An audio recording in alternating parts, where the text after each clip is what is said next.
Chillers, cooling towers, and air handling units work together in a central air conditioning system to cool and circulate air throughout a building. The chiller is responsible for cooling the water that circulates through the cooling tower and air handling unit, which in turn, cools and circulates air throughout the building. The air handling unit, AHU, is a device that conditions and circulates air throughout a building. It is typically installed in the building's mechanical room and is connected to the ductwork that distributes air throughout the building. The AHU contains a blower fan that pulls in air from the building's interior spaces and passes it through a series of filters and cooling or heating coils before distributing it back into the building. The working principle of an AHU involves several stages. Firstly, the air enters the AHU through a duct and passes through filters to remove dust and other contaminants. Then, the air passes through a cooling or heating coil, which either removes or adds heat to the air depending on the desired temperature. Finally, the conditioned air is distributed back into the building through a series of ducts and vents. Air-cooled chillers use air as the refrigerant to cool water. These chillers contain a compressor, an evaporator, a condenser, and an expansion valve. The compressor compresses the refrigerant gas, which then flows through the evaporator, where it absorbs heat from the water.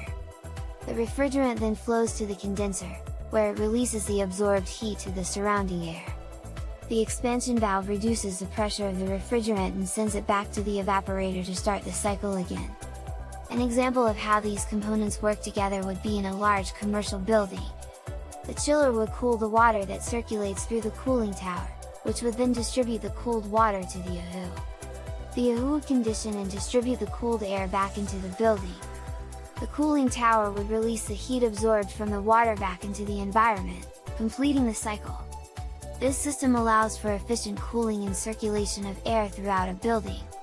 An example of an air-cooled chiller is the Trane air-cooled chiller, which is used in a variety of commercial and industrial applications.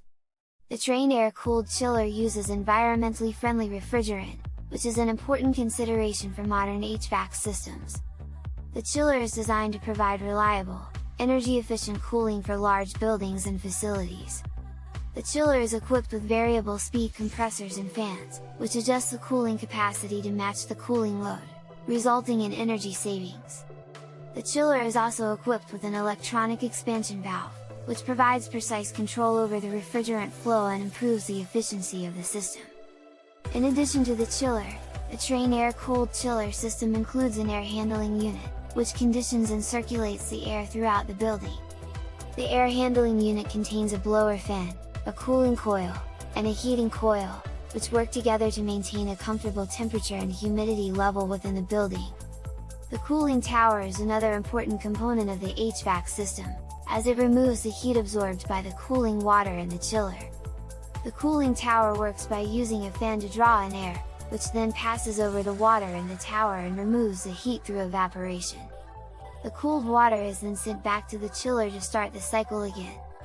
In summary, the chiller, cooling tower, and air handling unit work together in a central air conditioning system to cool and circulate air throughout a building. The chiller cools the water that circulates through the cooling tower and air handling unit, while the air handling unit conditions and circulates the air throughout the building. The cooling tower removes the heat absorbed by the cooling water in the chiller, completing the cycle.